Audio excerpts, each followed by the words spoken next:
I'm going to share with you a belief. If you are an entrepreneur, this belief, I will assure you, is preventing you from having more success and growing your business. Hey, it's Gary Coxe, business and life strategist, and I've got little Tequila here with me today. Winnie's outside yelling like crazy because Winnie wants to be involved to share this information with you. So let's talk about what this will do for your business. When I got to hang around my billionaire mentor, who unfortunately passed about 4 years ago, I learned this concept to a level that I've never ever seen before. Hearing it, but actually seeing it is totally different. I also had a millionaire mentor when I was a teenager. I had two of them. One millionaire mentor also shared with me what this means to really growing your business. And I'll give you an example right away of what he shared with me. He used to be in the jewelry business. And he said to me, and it was sharing a story about a friend of his who had a jewelry store at the time. This was 30 years ago. He was doing about $250,000 a year. And he decided he wanted to go ahead and add 3 more stores to his company. So that would now make him at least At least $1 million. That would give him $1 million in gross sales. But here's the thing. One of his team members said to him, do you realize that your store with $250,000 a year, you have employees, or somehow you're losing in theft, I think it was $10,000 a year. So one of his team members said, so if you go to $1 million, do you realize that you're going to end up losing $40,000 just to theft or whatnot? Well, stop and think about it. Would you rather lose the $40,000 to make $1 million, or you just want to lose $10,000 and only stick with $250,000? And because of this belief that he does not and did not buy into, he was able to grow over the $1 million, but to only lose, I say now only, $40,000. Before my billionaire mentor passed, he invited me to spend some time with him for 4 days. And in the 4 days, as I arrived, I noticed that he had like 4 phones, and he has a staff with him everywhere he travels, so he understands this one belief. So let's talk about this one belief. If you're an entrepreneur, you want to find out if you buy into this belief. I'll tell you why first, why most people buy into this belief that are learning to do a business. Or I know a gentleman right now, he does millions of dollars in sales, and he still has not bought into this belief. And if he did, I truly believe he could add 50%, if not 100% to his business. And because my billionaire mentor has this down and mastered to a science, it's helped create him to have a billion-dollar, multi-billion-dollar company. So here we go. Let's talk about it. If you... Terrible belief. Make sure you don't buy into this. Again, let me tell you why you do buy into it, if in fact you do. When you start a business, like most of us, we usually start with having a lot more time than capital, right? So when you have a lot of time opposed to a lot of capital, you have to put in a lot of time into your business because you don't have the money to hire people in to do the things that you need to do. So you do everything. As you grow and the business grows, you take some of that profit and then you hire people and so on. This is going to show you the disadvantage of when we all typically get started in a business by having more time than money. So if you're taking notes, you might want to jot this down. If you're not taking notes, you might want to jot this down. If you want things done right, you're going to be able to figure this out now. Do it what? Do it yourself. Oh, that is a terrible belief. Why is that a terrible belief? And I'm going to share with you why most people have a hard time just getting rid of this belief. It's a terrible belief because what it does, it's got you programmed that you're not able to accept some kind of mistake in your company, and you have to. Let's look at a company like Walmart.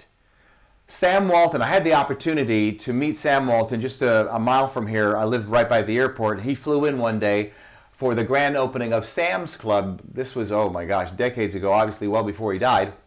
And I got to meet him. What a lovely guy. He also was a pilot. And imagine now, let's say he has, I don't know how many stores he has. He'd be in the thousands of stores.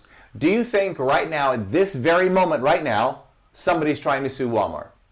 Do you think right now, at this very moment, somebody at this very moment right now is stealing something from Walmart? Absolutely. Now, do you think that if he just stayed with one store,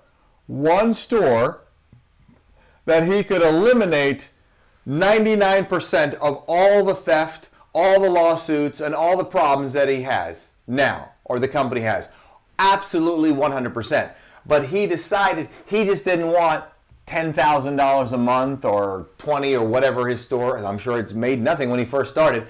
He decided he wanted to go bigger, and to go bigger, he knew if you want things done right, you're going to have other people do it, and they're going to make mistakes.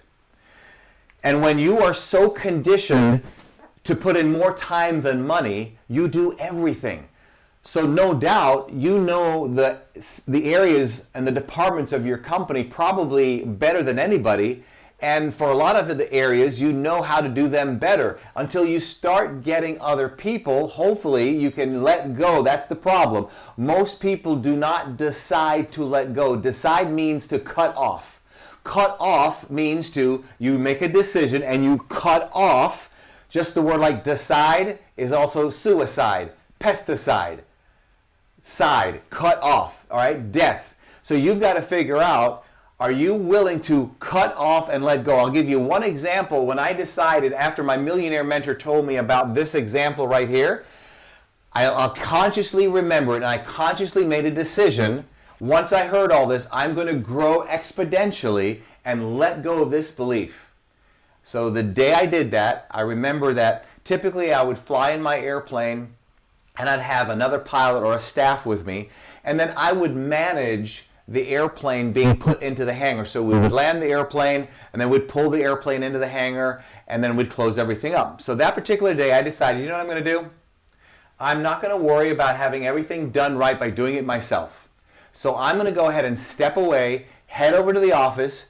So instead of me doing everything with them, which would have cost me about, I don't know, maybe 20 minutes of my time, I was able to buy 20 minutes of my time by going to the office and having them do it. About 10 to 15 minutes later, I get a phone call from the pilot, and he says, Gary, you're going to kill me. I ran the tug into the nose of the airplane. Oh man, the tug is what we use to pull the airplane in and out because they're too heavy. And he literally made a mistake and ran it into the nose and just destroyed the front of the airplane. I did not create a misassociation. What would the misassociation be? Oh, I'm not going to let that happen again. The next time I'm going to make sure I'm going to be there and supervise it. I don't think that way anymore. So I did not get upset. I literally did not get upset because I knew I was on a new journey not to do everything myself because I wanted everything done right. And I knew that if I were to delegate certain responsibilities to certain people, they're going to get in trouble. They're going to make mistakes. I just saw a video, in fact, yesterday, Steve Jobs. And somebody asked him, what was one of the biggest lessons that he learned?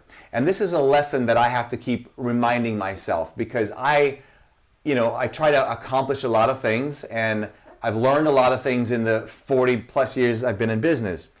And he said he needs to learn to be more patient and tolerable with regards to other people's mistakes and look at the 10-year long term, not the, oh crap, you made the mistake, I got to get rid of you and get somebody else. So if he's looking at the longer picture, because he understands it's important to have good people, but they also make what? They make mistakes, and he can't grow to the Sam Walton Apple level if he keeps thinking this way. So if you have a problem with this, maybe one of the things that you can start thinking about is, what's the long term of this person? Can I work with this person? Do they at least have a good attitude where they made the mistake, they apologize, they want to learn from you or somebody in the company or somebody else where they can improve and become better? And if they're willing to do that, then that's somebody you want to be more patient with and keep that person, nurture them within your company for the long term. So something to think about. Remember, if you want things done right, do it yourself. If you buy into that belief, nix it. Tequila, what do you think? Not a good belief, right, baby? Not a good belief. So let that go. Remember, decide means to let go, and it'll change the way you do your business and watch your sale and your company grow. I'm out of here. Between now and the next time we get to chat, you know what to do, and if you don't, you do now. Don't let anything or anyone rent space in your head. And if you've enjoyed this video, love to see you subscribe, comment, and like. Also, I am at the taping of this video on a huge promotional tour sponsored by Sandals Resort. So that means if you are a manager or know a manager or somebody that you know that has a sales group or organization, car dealership, real estate, insurance, network marketing, I am waiving my huge $25,000 fee and up, and all you have to do is pay my expenses. So if you're interested in that, we'll put the link in the description. I think I've shared enough with you today. I know you're busy. Thank you for taking the time. Look forward to seeing your comments and replying to them. Have an awesome day.